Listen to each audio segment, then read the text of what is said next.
Hello mga idol, Jun De Guzman PH at nagbabalik at nandito ulit ako para sa mga basher ni Diwata at sa mga naghahatak kay Diwata pababa. Eto na, panoorin nyo.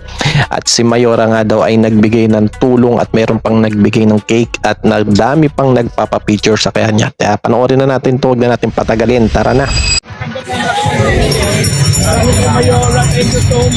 Ayun, binigyan daw siya ng blessings ni Mayora.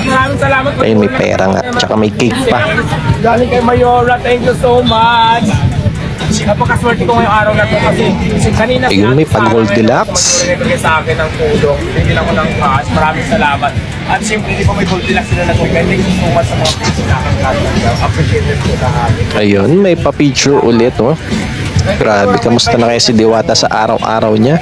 Araw-araw may nagpapapicture, araw-araw ang haba ng pila niya, 24 oras. Naku, nakakatulog pa ako kaya to ng matino. Thank you, madam, ha. Thank you, madam.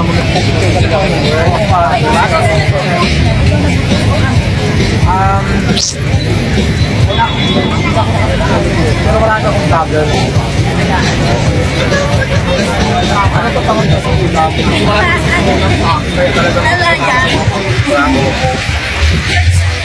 Ang kami ko sa Samar, pero dito ko nagsusuka. Waray.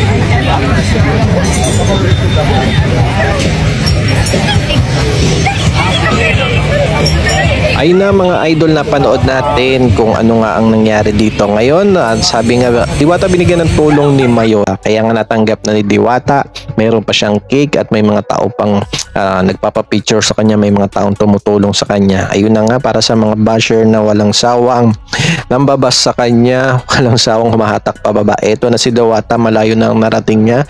Simula dati na nagsimula siya sa baba at hirap na hirap siya, hindi pa siya nagtitrending. At napapanood na natin, eto na siya ngayon, boom na, pati sa probinsya, Batang Quiapo, nandun na rin siya. Kaya yun, suportahan natin si Diwata at sana soon matikman natin si Diwata. Yung ano niya, Pares Overload pala, makapunta tayo dyan. Kita-kits tayo mga idol sa susunod na video. Bye bye!